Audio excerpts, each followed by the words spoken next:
Là, je n'ai pas encore mis la lumière, mais regardez la beauté de ça. Regardez la beauté de mon teint. Je trouve que j'ai un très beau teint.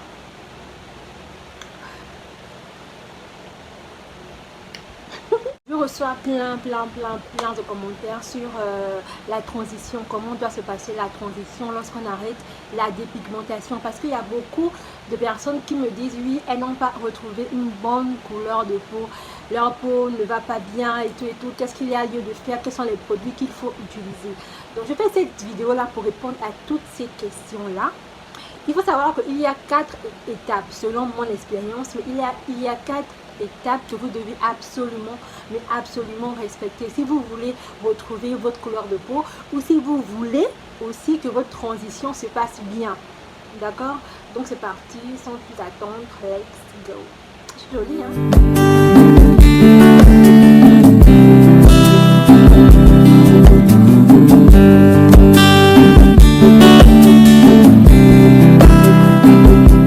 Bon, pour commencer, la première étape, lorsqu'on veut retrouver sa couleur de peau, lorsqu'on décide, d'arrêter de se dépigmenter la peau, d'arrêter de s'éclaircir la peau, la première chose que vous devez faire, c'est de jeter tous vos produits. Ne les utilisez plus, jetez-les, jetez-les. Si vous voulez mieux partager les mêmes, mais vous-même vous connaissez les conséquences. Donc mieux, désolé, mieux jetez-les. Ça c'est la première étape. N'utilisez plus rien, n'utilisez plus rien. Si c'est le savon, si c'est le gel de douche, si c'est les sérums, si c'est les huiles, si c'est le lait corps, si c'est les gommages, peu importe, jetez tout. On jette absolument tout. La deuxième chose que vous devez faire, c'est que vous devez absolument accepter le changement. Pourquoi accepter le changement? Parce que quand vous allez mettre tous vos produits éclaircissants là de côté, il va se passer quelque chose sur votre peau. En fait, votre peau va chercher son niveau actuel parce qu'elle était habituée aux produits éclaircissants. Donc, elle était habituée à un certain mode de vie, si je peux dire ça comme ça. Et tout d'un coup, vous changez. Et c'est normal que la peau aussi, elle ne sait pas là où partir en fait. Donc, vous aurez des teintes un peu bizarres. Parce que moi, j'ai eu ça. Mais là, il y a deux cas. Il y a des personnes, lorsqu'elles mettent tous les produits éclaircissants de côté, au bout de 3 mois, elles reprennent leur couleur de peau sans aucun problème. Mais il y a d'autres cas là. Moi, je suis passée par là.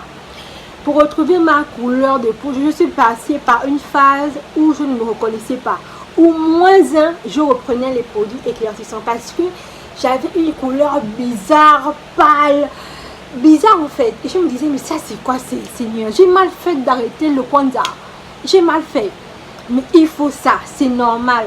Il y a des... toutes les peaux ne sont pas pareilles. Pour moi, il m'a fallu que je passe par cette étape un peu là, bizarre, sombre, que je ne connaissais pas. D'accord? Donc ça c'est important. Il faut accepter le changement.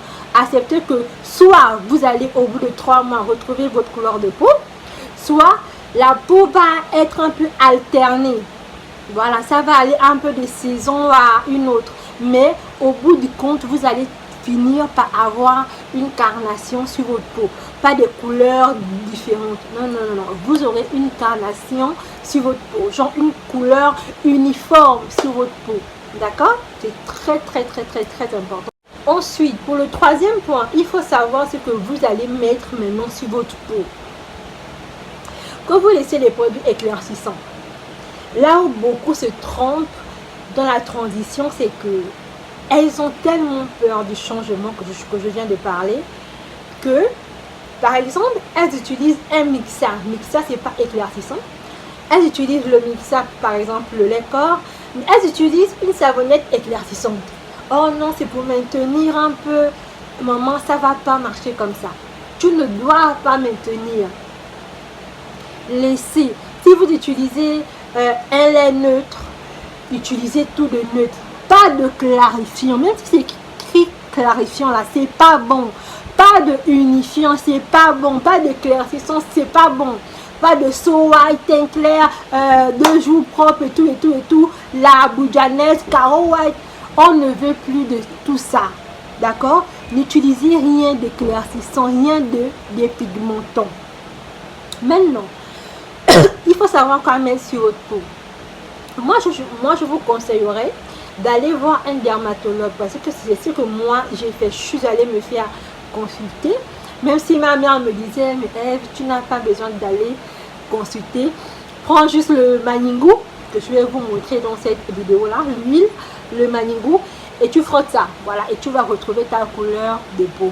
Et moi je me disais non maman, moi je veux me laver d'un, mes dessins et tout.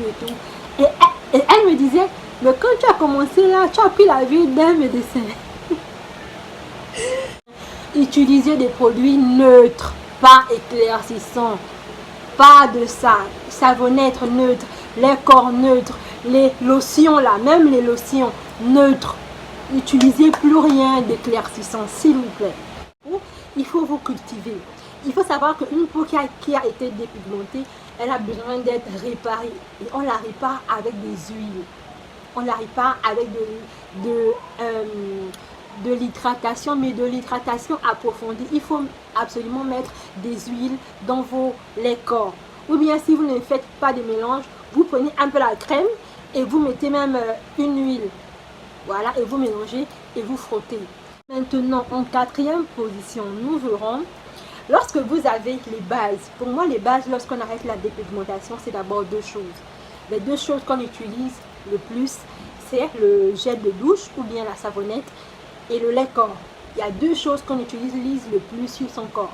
C'est soit la savonnette pour se laver ou bien un gel de douche. Et après, on met un lait corps ou bien une crème.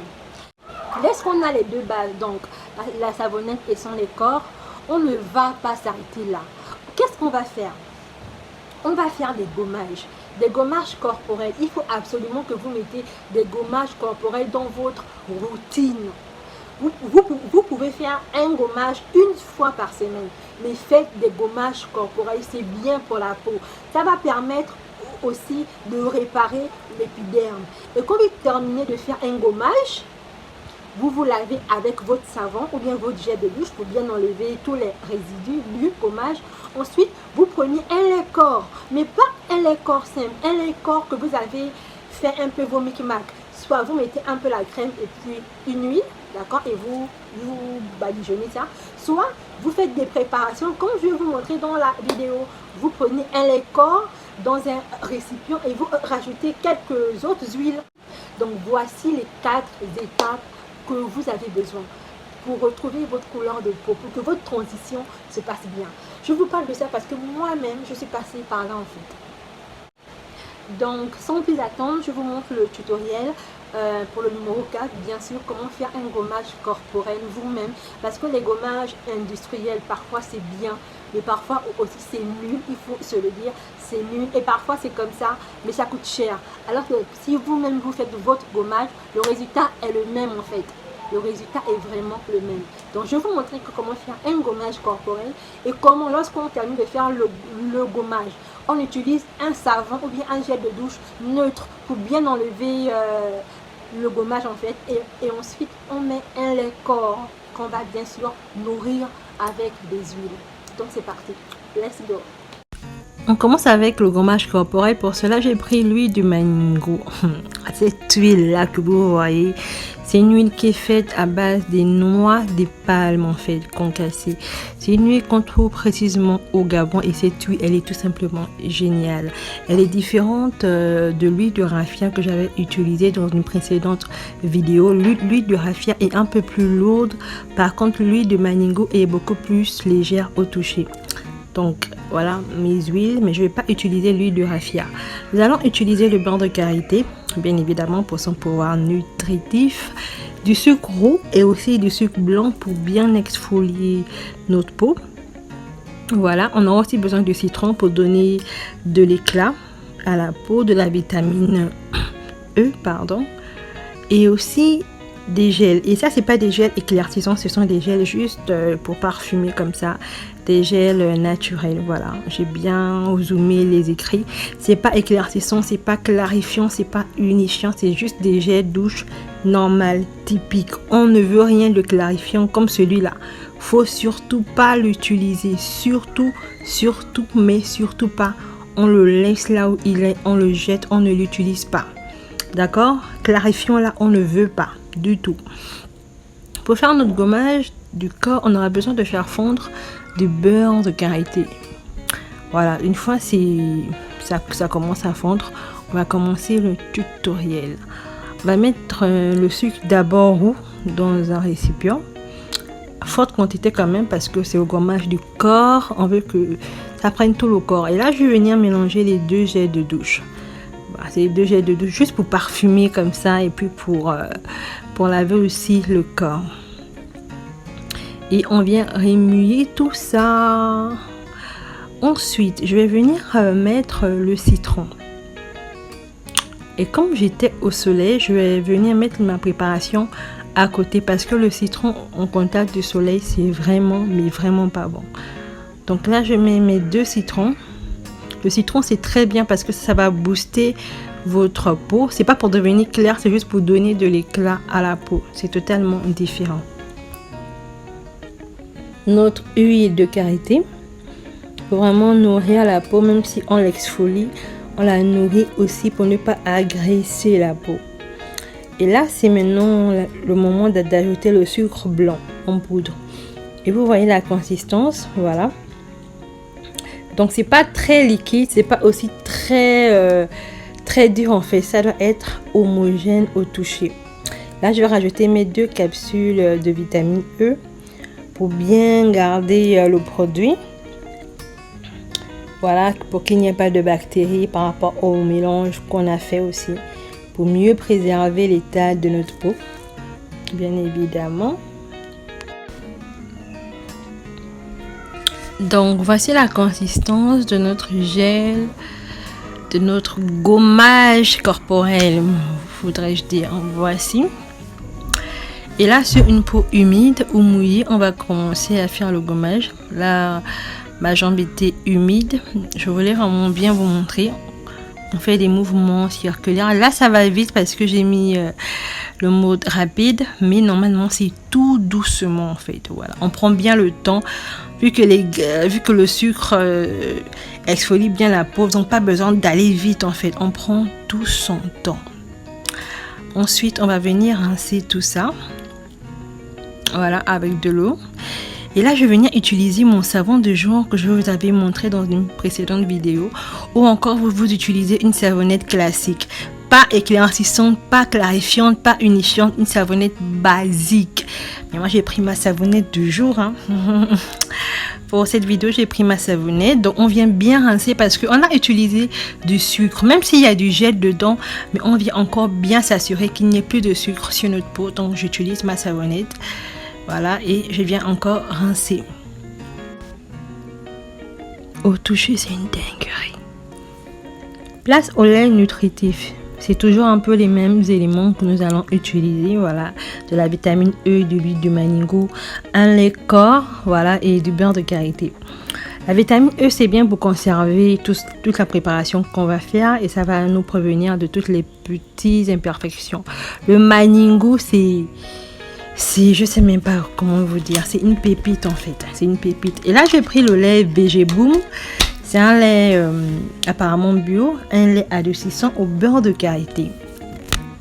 Voilà, donc celui-là, je le teste encore, mais prenez un lait basique qui n'est pas éclaircissant, qui n'est pas unifiant, qui n'est pas clarifiant, un lait basique. Celui-là, je l'ai pris en pharmacie. Et ensuite du beurre de karité, comme vous savez déjà, pour bien nourrir la peau. Même si le lait corps contient déjà du beurre de karité, mais moi je rajoute toujours. D'accord? Donc je mets mon huile de karité, mon huile de maningou. Or, en fait le maningou, ça raffermit la peau. Ça raffermit bien la peau. Ça donne de la tonicité en fait à la peau. Ça donne de la tonicité à la peau. À l'épiderme, vraiment c'est magnifique. Donc je viens mettre d'abord tout le lait à côté. D'accord, j'ai mis tout le lait à côté.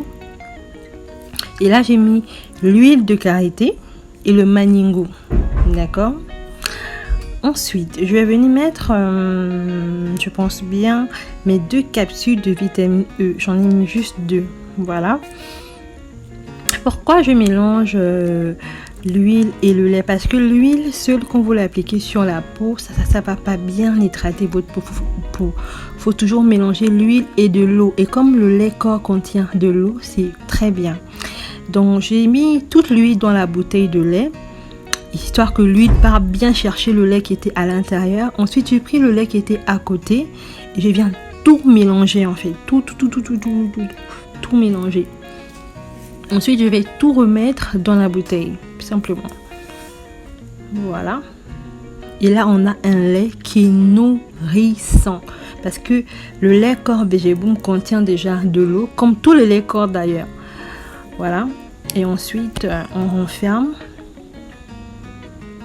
Et notre lait, il est prêt. Voilà. Et quand j'ai mis ce lait là, je me suis sentie à l'aise pendant toute la journée. Vous ne pouvez pas simplement mettre des huiles sur votre corps. Il faut toujours mélanger l'huile avec de l'eau que l'on trouve dans les baumes ou dans les laits corps. C'est tellement, mais tellement bien pour votre peau. D'accord? Faites ça et vous m'en donnerez des nouvelles. Je vous assure. Et c'est ainsi que la vidéo prit fin. N'oubliez pas de vous abonner, de liker, de me laisser. Et c'est ainsi que la vidéo prit fin. Abonnez-vous, likez, laissez-moi un commentaire, dites-moi ce que vous en pensez. Donnez-moi vos points de vue. Si vous avez des astuces, si vous avez de l'expérience par rapport à ça, dites-moi ce que vous en pensez. Dites-moi vos témoignages, vos histoires aussi. Je réponds toujours aux commentaires. Et surtout la base de base, n'oublions pas, soyons nous-mêmes car les autres sont déjà faits. Bisous.